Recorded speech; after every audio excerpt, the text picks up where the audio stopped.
If you think console virtual reality is dead, think again.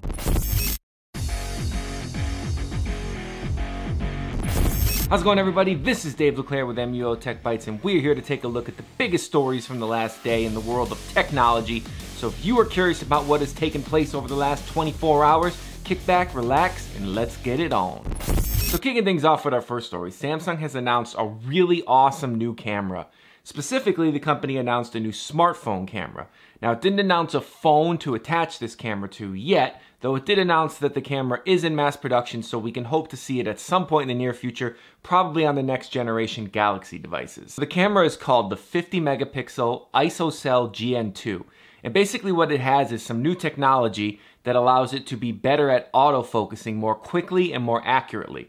Which, if you're trying to get a photo of something, the autofocus is one of the most important things in determining whether or not you get the photo, if that photo is something that's going to be in a short opportunity. So if you have your kids playing or your dog running around, you need to get that focus and get that photo quickly because the moment will pass. So with this new technology, you will be able to do that. At least that's what Samsung says. So Samsung calls this technology Dual Pixel Pro, and basically what it does is it takes standard dual pixel technology, and instead of having it split the pixels vertically, it has them split them diagonally, which in some situations can allow it to autofocus more quickly and with more accuracy. Now, going into all the nuance of dual pixel technology is well beyond the scope of this video. It would take longer than the length of this video, so we're gonna leave that for the article, which you can find a link to in the description. It's the MUO article, and it'll break down everything you need to know about dual pixel technology and Samsung's new Dual Pixel Pro technology. But the general gist of it is that it makes autofocus better, and that's a good thing. Another cool thing this camera is going to do is be able to take 100 megapixel photos, even though it's only a 50 megapixel sensor. And basically what it does is it takes 3 different photos on different color spectrums and then combines them together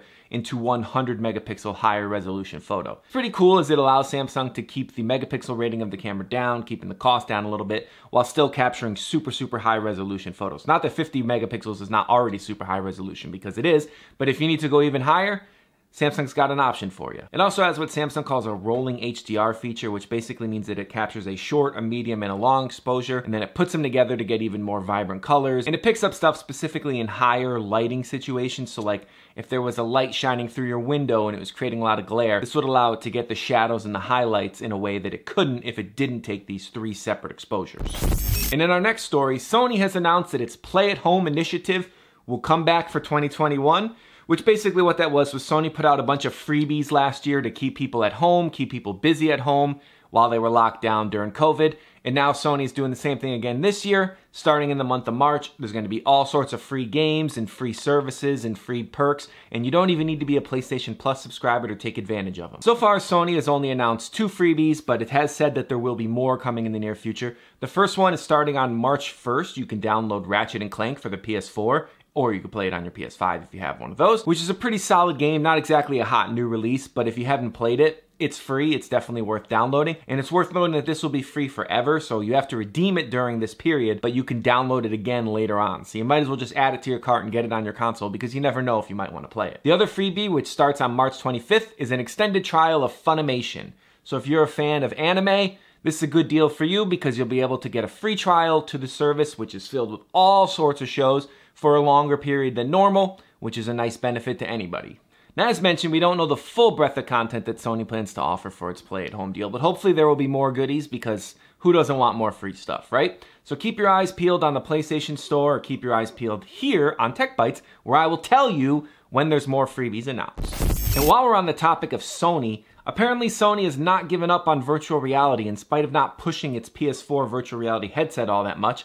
Sony has just announced the PS5 version of its virtual reality headset, meaning that the company is going full steam ahead on virtual reality. Now, obviously, the primary reason that Sony hasn't been pushing PSVR as much is because it doesn't work with the PlayStation 5. But this new headset will have full PlayStation 5 support with new VR content and obviously improved visuals to go along with the extra power offered by the PS5. Now, unfortunately, Sony basically said nothing about the headset other than that it is working to innovate on a new headset and kind of left it at that. The company also did say that there would be a new controller that it is working on to go along with the new PSVR headset for PS5. So it's very exciting to see what Sony is going to do in terms of virtual reality. I kind of wish they had announced a little bit more along with this instead of just saying like, hey, we're working on it and we'll tell you more later.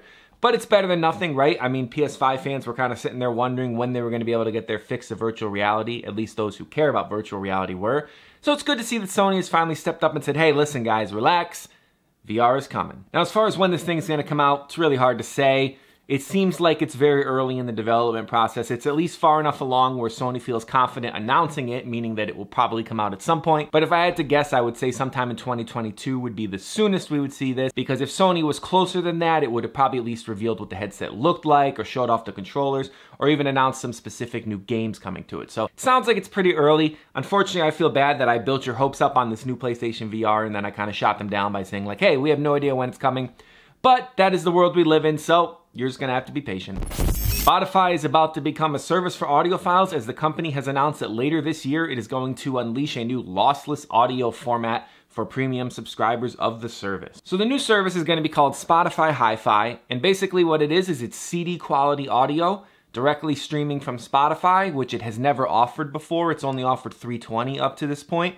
So it's a pretty big bump in terms of audio quality, but it sounds quite awesome. I mean, if you're the kind of person who has a really nice pair of headphones and you feel like you're just not getting the full audio experience that you could get from Spotify, well, that's because you're not. But with this, you will be able to. Now, unfortunately, Spotify didn't announce a price for this new service. We're assuming it's going to cost more. It's not going to be just included in Spotify Premium, as the company did specifically cite Spotify HiFi as being a new tier for the service. If it's anything compared to like Amazon's lossless service, it could be $14.99, could be $19.99. That's kind of the ballpark we're thinking is bumping it up by maybe $5 to $10 in order to get the lossless audio.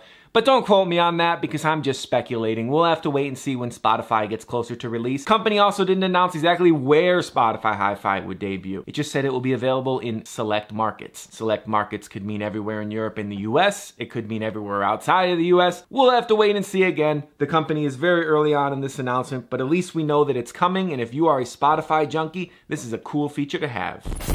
And there you have it, ladies and gentlemen. This episode of MUO Tech Bytes is in the books. We are out of here. I hope you enjoyed this episode. Please make sure to subscribe if you did. And if you leave a thumbs up, I'll give you a real life thumbs up right now. Ready? Here we go. 3, 2, 1. Thumbs up. Spotify HiFi. Spotify HiFi. Anyway.